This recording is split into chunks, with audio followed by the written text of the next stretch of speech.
Well, thanks everybody for coming out here. It's always fun for me to be in a group of people who, there it is, thanks.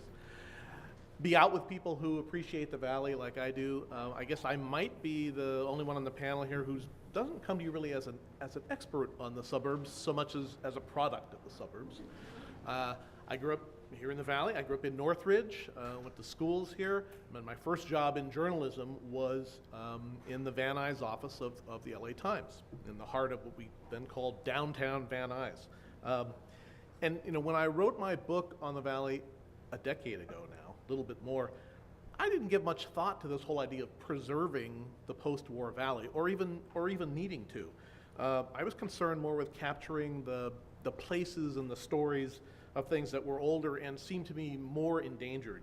You know, people with memories were dying, and places like places were vanishing, like all vestiges of Lockheed and Burbank, or the olive groves in Sylmar, or the Edgar Rice Burroughs estate in Tarzana, were all kind of disappearing right around that time. But since then, I've come to appreciate that the valley is probably in the midst of its third great wave of history. It's kind of a post-suburban phase, and since driving around the valley with the Survey LA teams, as I did, part of them they did a lot more. You all, I hope, understand and appreciate this project, Survey LA, because by the time they're done, there are going to be people who have driven every street in Los Angeles, and there's already some who've driven just about every street in the valley. And I think that there is a case to be made that the post-war suburbs are endangered in many ways, and as Bob and DJ point out, we should give thought to how we're going to preserve them, because it's not quite as clean and easy as it has been up until now. And so I guess you know most suburbs had some kind of a past. That they weren't like built on empty land. But I don't think too many have a past quite like the San Fernando Valley did. And I think it'll be helpful for us for the discussion that we have the rest of the morning to get just a compact little history, a connection to the what came first, so we understand what's here now. I think it helps us to understand the sprawl we see today, grew out of this. The valley was a wide open place, and we're not talking, that long ago, 200 years ago, a little more than 200 years ago, 20 miles long, 15 miles across, nothing in the way of buildings. The only infrastructure to speak of was, this river that flowed some of the time, some of the year. Whoops, skipped a little bit ahead there. How would I back up? There we go. Then, the mission came, and we got that whole episode that we're all probably pretty familiar with, especially if you grew up in LA and have been to schools here. The Padres left. The mission became a secularized institution. The valley became one giant rancho, overseen for a time by people like Pio Pico and Andres Pico. That one didn't go.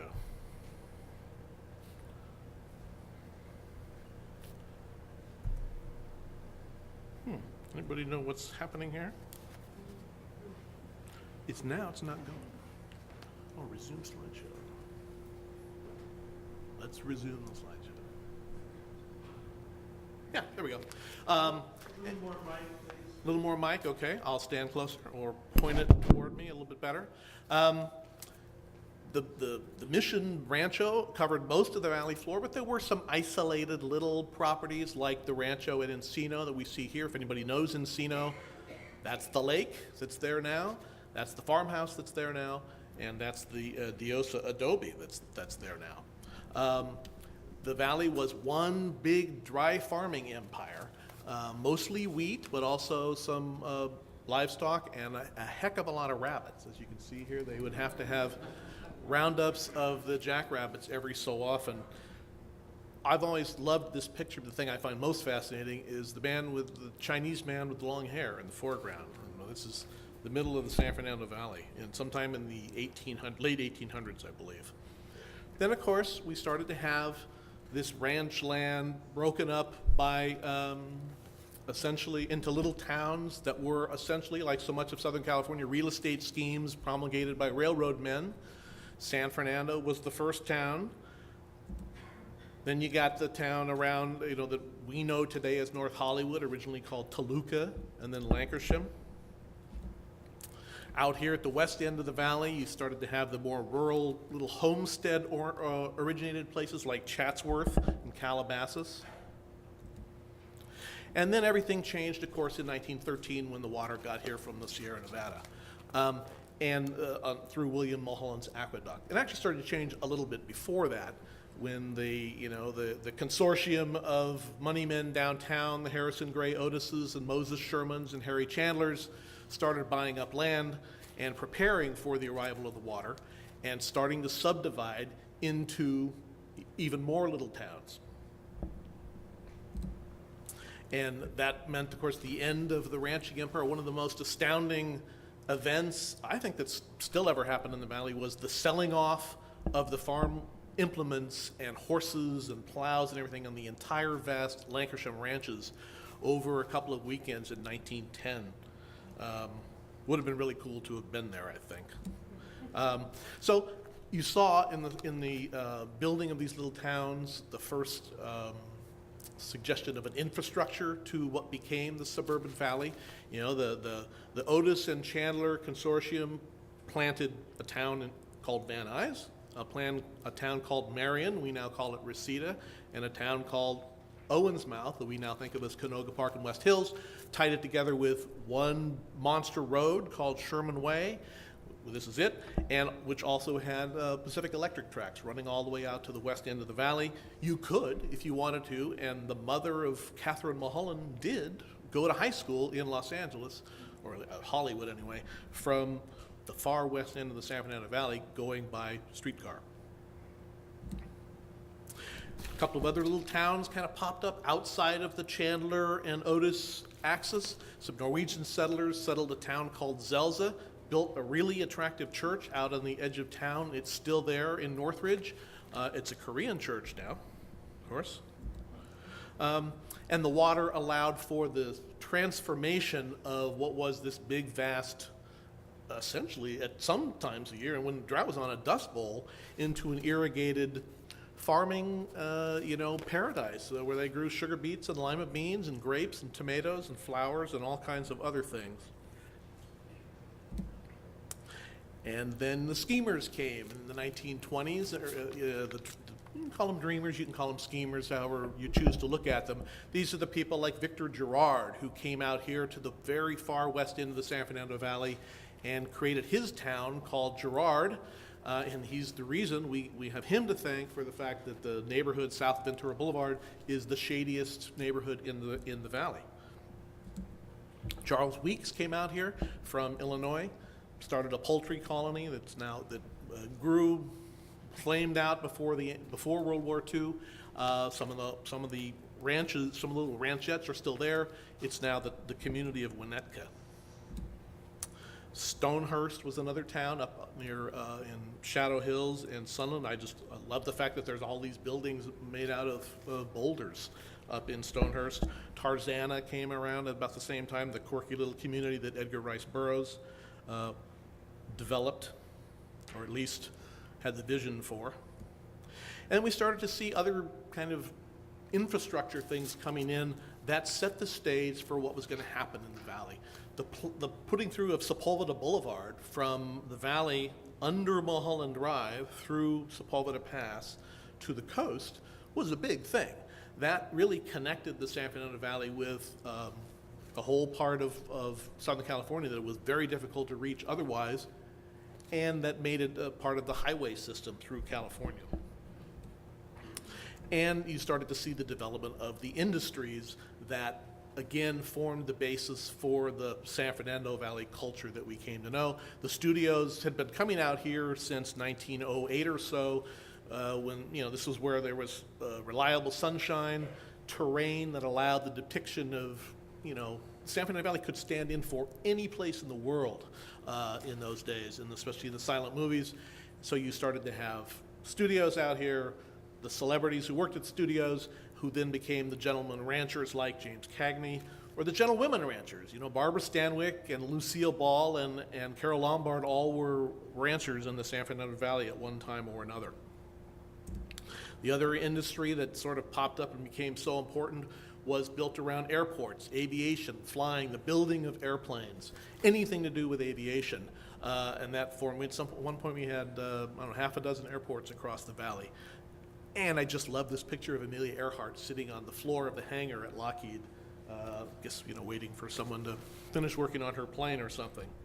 But the presence of those two industries, studios, aviation, kind of put the valley in a good place to play the role that it did with World War II. This is a shot of the fairly famous shot of the shift change at Lockheed during World War II. That's Hollywood Way, the street there that runs alongside Burbank Airport today. The population of the valley doubled during World War II as people started moving out here looking for places to live, but also to work in the plants. You really can't underestimate the role of the publicity that was being taught, the way the valley was being depicted in the media, talked about. There was a movie starring Roy Rogers called The San Fernando Valley. He sang a song called San Fernando Valley in the movie, which didn't do much, but when Bing Crosby sang it, it became the hit song heard all around the world. All the GIs were listening to it everywhere they were.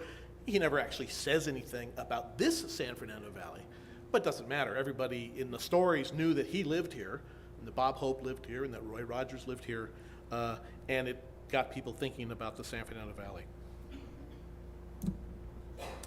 Which then came the end of the war, and people started flooding into the valley from all over the place, and you started to have this tension between the old life, the ranches, the horse people, the plowing of fields and crops, and the new suburbanites. And this was a shot from the Northridge Stampede on Reseda Boulevard in the 1950s, a tradition that had lasted for decades. Isn't around anymore, but it's a place that I used to go when I was a kid and liked quite a bit. Then, of course, came suburbia. They had the staged photos out here in the San Fernando Valley as well, Don. Always made for a great picture. I don't know exactly the provenance of this one, but I just love it. And then you had the development of a life. There was subdivisions sprouting up here, literally every week from the end of the war into the 1960s. I think we could have a long discussion on this idea that the San Fernando Valley was planned. Certainly, Panorama City was a planned subdivision, was a planned community. But there's hundreds of others that I think their origins was a little bit less dreamed out by anybody.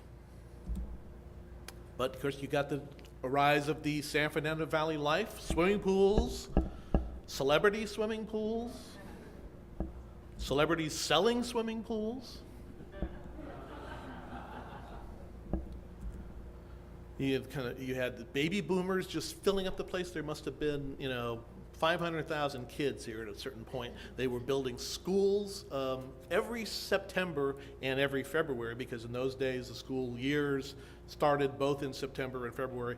There would be a dozen new schools open in the valley for every new semester. Car culture certainly became a big part of the San Fernando Valley life and image.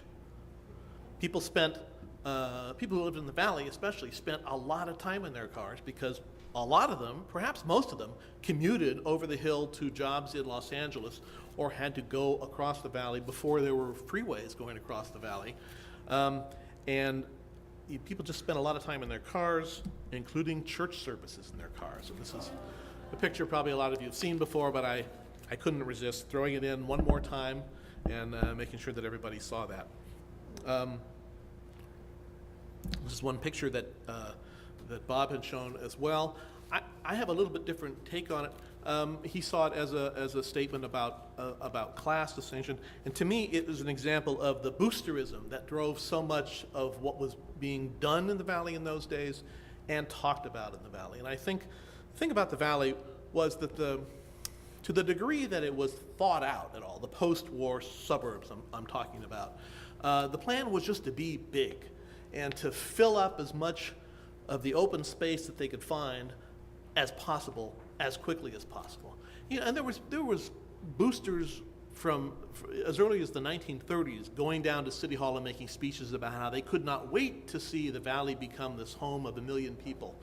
And after the war, I mean, the people who were elected from the valley to go downtown, there wasn't a single slow growth person among them. There were no environmentalists, and there were nobody talking about urbanism. No, this was just, we're going to go down there and we're going to get the approval, the zoning through to allow building as fast as possible. And that's what happened. Which does bring us to where we are today.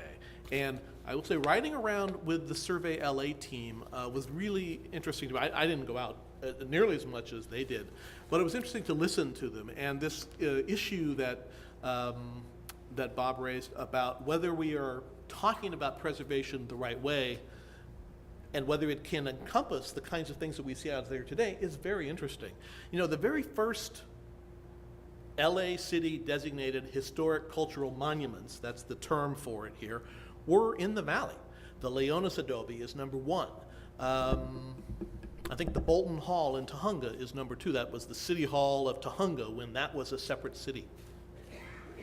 We've got a number of the older buildings designated here. We've got stands of trees designated as HCMs in the valley.